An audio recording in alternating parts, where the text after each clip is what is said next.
दोस्तों, इंस्टोरीग्राम चैनल पर आपका मनपूर्वक स्वागत है। यह कहानी आपको सिखाएगी कि जीवन का असली आनंद किस में है। तो चलो बिना टाइम वेस्ट किया शुरू करते हैं कहानी। एक किसान अपने गांव की परेशानियों से बहुत दुखी था। किसी ने उसे अपने दुखों के निवारण के लिए बुद्ध की शरण में जाने को कहा, जो कुछ दिनों के लिए यहाँ से कुछ दूर एक गांव में आया है, वह निश्चय ही तुम्हारे सब दुखों का निवारण करेगा। यह सुनकर किसान बड़ी इच्छा से बुद्ध की शरण में गया। यह सोचकर कि बुद्ध उसे उसकी समस्याओं, मानसिक पीड़ा, तनाव और दुखों से मुक्ति दिलाएंगे, वह बुद्ध के पास पहुंचा। उसने बुद्ध से कहा कि हे बुद्ध, मैं एक किसान हूं, मुझे खेती करना पसंद है, लेकिन बारिश कभी भी पर्याप्त नहीं होती और मेरी फसलें बर्बाद हो जाती हैं। पिछले साल मेरे पास खाने के लिए कुछ नहीं था और इस साल भी अत्यधिक बारिश के कारण फसल को बहुत नुकसान हुआ। मेरे पास खाने के लिए पर्याप्त भोजन नहीं है। किसान ने कहा, मैं शादीशुदा हूं, मेरी पत्नी मेरा ख्याल रखती है, मैं उससे प्यार करता हूं, लेकिन कभी कभी वह मुझे बहुत परेशान करती है और घर में बहुत क्लेश हो जाता है, जिससे मुझे लगता है कि अच्छा होता अगर वह मेरी जिंदगी में नहीं आती। मेरे भी 2 बच्चे हैं, कभी कभी मेरे बच्चे भी मेरा अनादर और अवज्ञा करते हैं, मेरे निर्देशों का पालन नहीं करते। किसान लगातार बुद्ध को अपने दुखमय जीवन के बारे में ऐसी तमाम बातें बताता रहता है।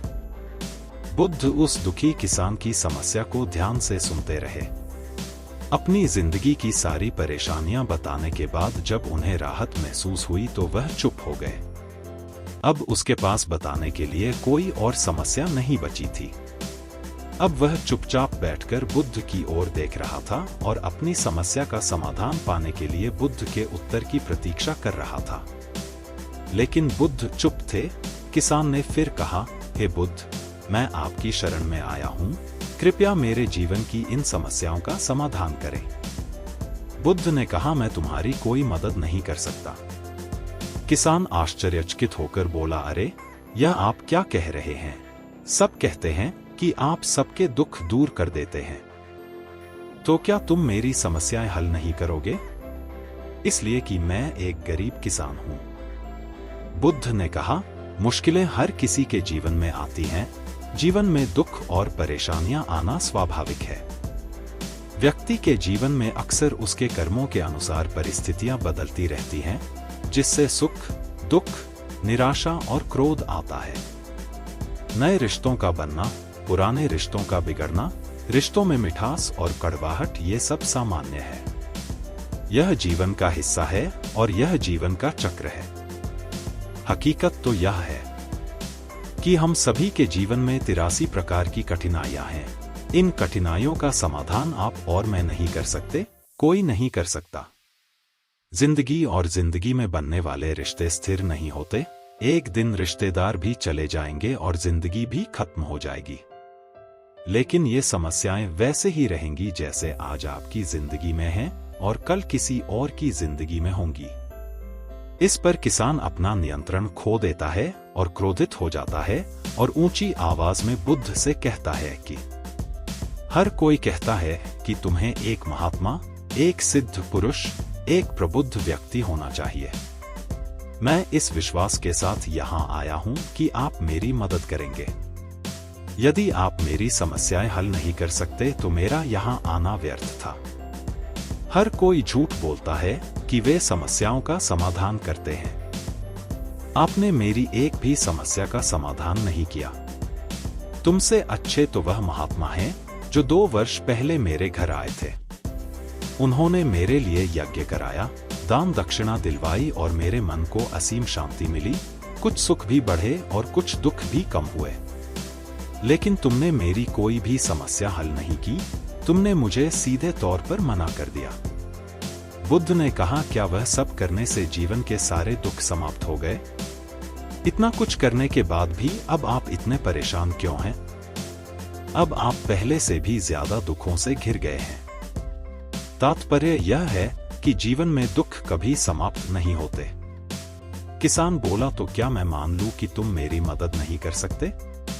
यदि आप ऐसी छोटी छोटी बातों का समाधान नहीं कर सकते तो आपके उपदेशों का क्या लाभ।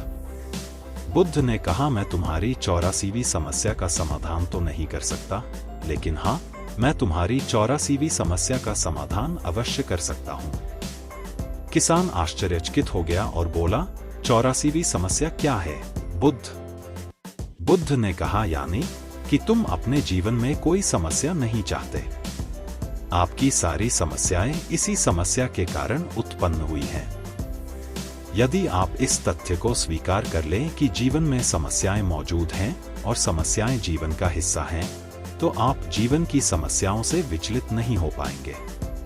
आप जीवन में आने वाली समस्याओं से विचलित हो जाते हैं क्योंकि आपको लगता है कि आप दुनिया के सबसे दुखी व्यक्ति हैं, जबकि सच्चाई यह है कि हर किसी को अपना दुख सबसे ज्यादा महसूस होता है। लेकिन जिस दिन आप यह समझने लगेंगे कि मेरा कष्ट अन्य लोगों की तुलना में बहुत कम है, उस दिन से कोई भी दुख आप पर प्रभाव नहीं डाल पाएगा।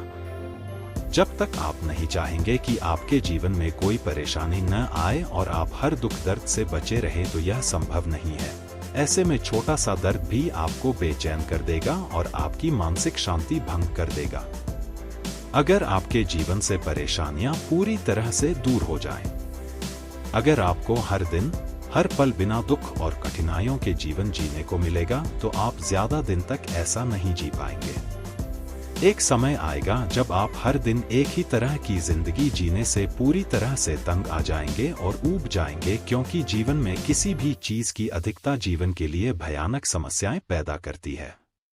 आरामदायक जीवन जीने से आप मन और शरीर दोनों से विकलांग हो जाएंगे।